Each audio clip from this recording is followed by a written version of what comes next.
Look, we're remembering one of the most iconic CEOs of the 20th century, a great man we all know.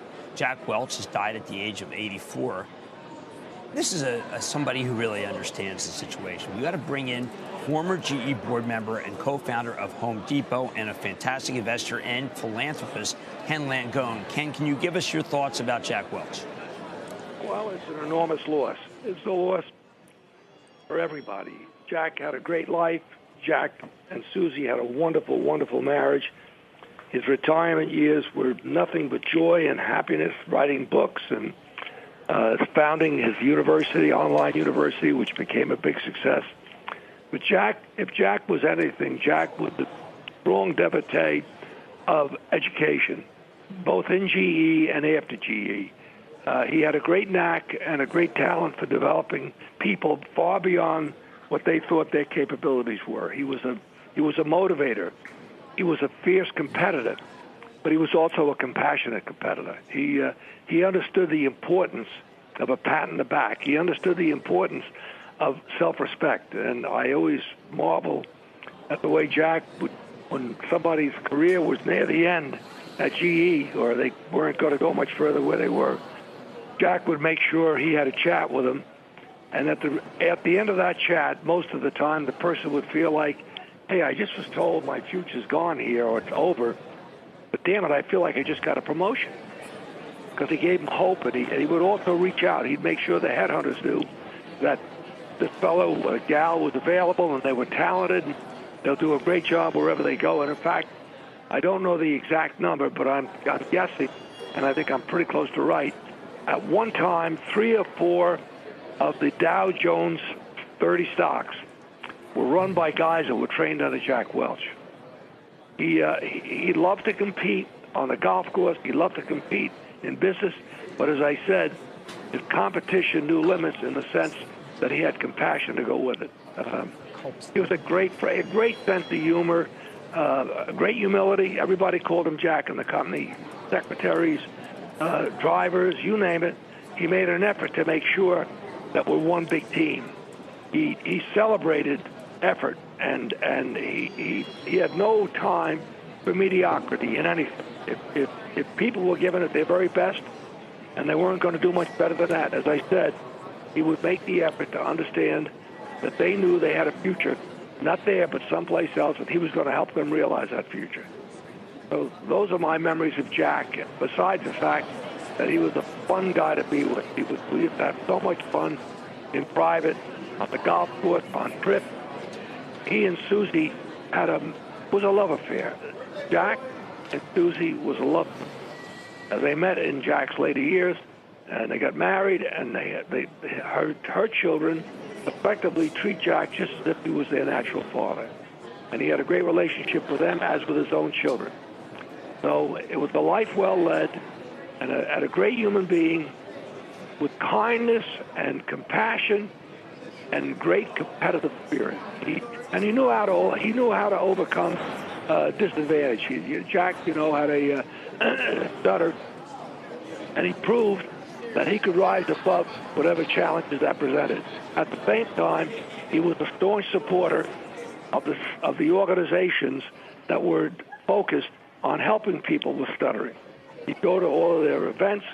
He would speak at them. He was passionate about making certain that people know that a physical disability did not necessarily mean a drawback to be successful, whatever you did.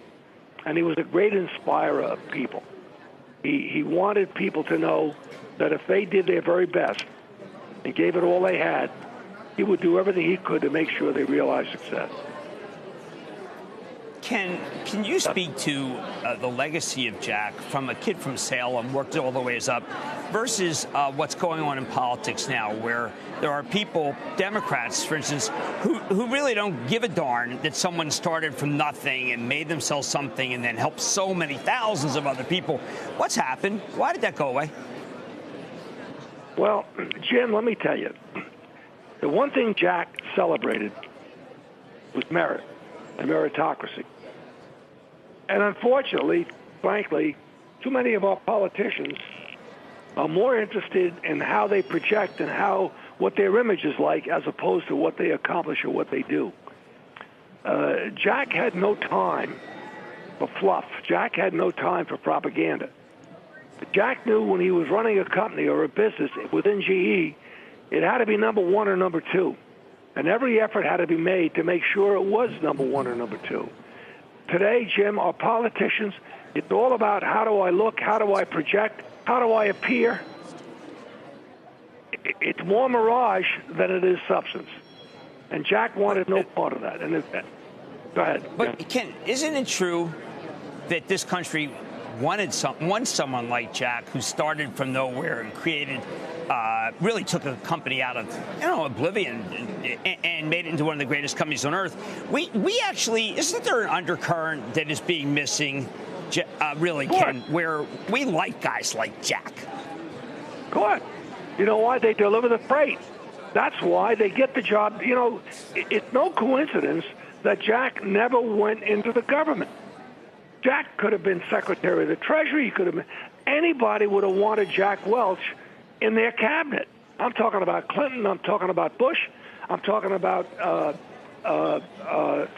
anybody. Why? Because he got things done. And he did it in a constructive, positive way. And very frankly, Jim, that's not the case today. That's not the case. People are caught up in image, in aura, look, isn't that what feels good, okay? Jack knew one thing. At the end of the day, you had to be realistic and you had to deliver. And it had to be measurable. And when it was measured, it was rewarded. Jack had a great knack, Jim. If somebody did a bad thing at GE, he wouldn't give them the day to get out. But if somebody had reached a limit where Jack felt they really had gone as far as they're going to go in GE, he would work with them. He wouldn't put them out right away. He'd say, look, he says, I want you to start looking around now. And, oh, by the way, I'm going to call up Tom Neff at Spencer Stewart, or I'm going to call up Jerry Roach at Heidrick and Struggles, and I'm going to let them know you're a hell of a person, and you ought to be given consideration if they have any opportunities out there. He would help people. He would absolutely help people because he felt strongly it was unfair. Politicians don't know fair or unfair. Politicians know it looks good or it doesn't look good.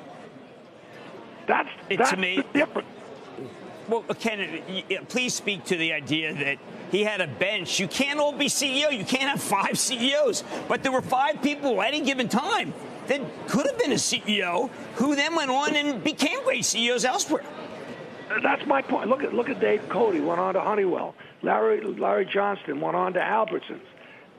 Dave Calhoun went on to Nielsen, and now, of course, he's at Boeing. Jim McNerney, hell, within 2 years after Jim left GE, he'd been the head of Triple M, and then he became the head of Boeing.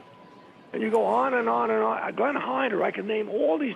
Bob Wright, I can name all these people that were developed under Jack's guidance and under Jack's biggest and greatest asset in General Electric was the Learning Center at Croton-on-the-Hudson. And in tribute to that, when he retired, we named it the Jack Welch Education Center. He used to go there and teach the classes himself because he knew these people had one thing to start. They had to have a burning desire to succeed and get things done. If they had the basic talent and the basic skills, Jim, he would pour his life into helping those people realize their ability, to capitalize on their ability, to get things done. And when they left, they all loved Jack. They had great relationships with Jack. They maintained relationships with Frank. You're absolutely right. He was. Look. There's nobody like. Look, it went when he got it. It was less than a $15 billion market cap, and if my memory's right, I think if you take the peak of the stock, it was over $500 billion. That was 20 years ago. It was the most valuable corporation on earth when Jack left. And of course, what happened in the later years, was a big disappointment. Yeah. Well, look, Ken, we want to thank you for joining us. You're pure joy. Jim, again, I want to emphasize Ken Langone, the most charitable person I've ever met, which matters more than anything else Ken does. Ken Langone, thank you so much for calling in.